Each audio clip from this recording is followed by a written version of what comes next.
Space transportation is a very complex area and requires interdisciplinary approach to solve the problems and to gain new knowledge. The work we are doing here is really important because there are still a lot of unknowns out there to make a flight mission successful and to further improve, for instance, payload to Mars. We really are the interface between basic and general science and space engineering. We like to give engineers the tools and the information that they need to design a space mission with as little uncertainty as possible. The DLR is a German aerospace center. It's the biggest engineering establishment in Germany with more than 8,000 employees. We in the spacecraft department are part of the Institute of Aerodynamics and Flow Technology with branches in Göttingen, Braunschweig and Traun. The scientific focus of the department is the design of aerospace vehicles and the analysis of aerospace vehicles. The employees are usually aeronautical or aerospace engineers with a focus on fluid mechanics and flight mechanics. We look at the complete spectrum you can imagine. So first of all, you have to launch a vehicle from ground. When you go into space, you have to control the spacecraft. And ultimately, when you want to come back to Earth, you have to re-enter the atmosphere. The focus of the department is on reusable space transportation systems. Reusable launch vehicles requires high reliability, and to improve this, we use the tool of numerical flight tests. We have experts in experimental methods and also in numerical modeling. And these people here are sitting together in the offices. They see each other every day. AGG is the high-entropy shock tunnel here at DLR in Göttingen, and it's a free piston-driven shock tunnel which allows us to duplicate test conditions we see during re-entry of capsules, for instance, or during hypersonic sustained flight. 2, 1, and go. The combination of experimental work and CFD is very important. At the moment in the tunnel we have porous ceramic which is designed to control hypersonic binary transition, and the CFD part on this would be to verify whether our experimental results match the predictions made in CFD, and if not, to improve the model. One of our most recent and also very exciting successes is the tests we did within the Hexafly campaign. We found a flow phenomena which was not foreseen by CFD before.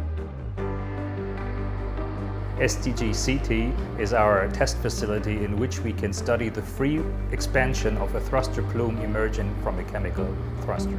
This test facility is a large vacuum chamber that is equipped with a giant cryopump. We can pump even hydrogen and maintain a space-like background pressure. We're specifically studying plume spacecraft interaction effects, so we call that plume impingement effects. Predominantly that is concerned with contamination. Recently we've been conducting studies concerning lander and sample return operations, particularly in connection with the ESA mission to Mars moon Phobos and the NASA mission to Jupiter's moon Europa.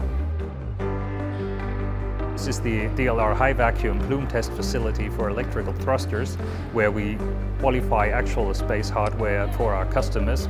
We also run a much smaller facility that we use for general research, basic research on, say, sputtering effects with electric propulsion devices.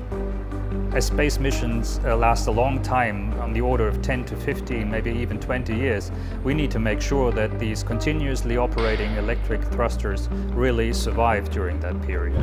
We were involved with testing the thrusters and the technology for the European Commission LEO sweep project, removing uncooperative targets from the low Earth orbit by shooting an ion beam towards that target.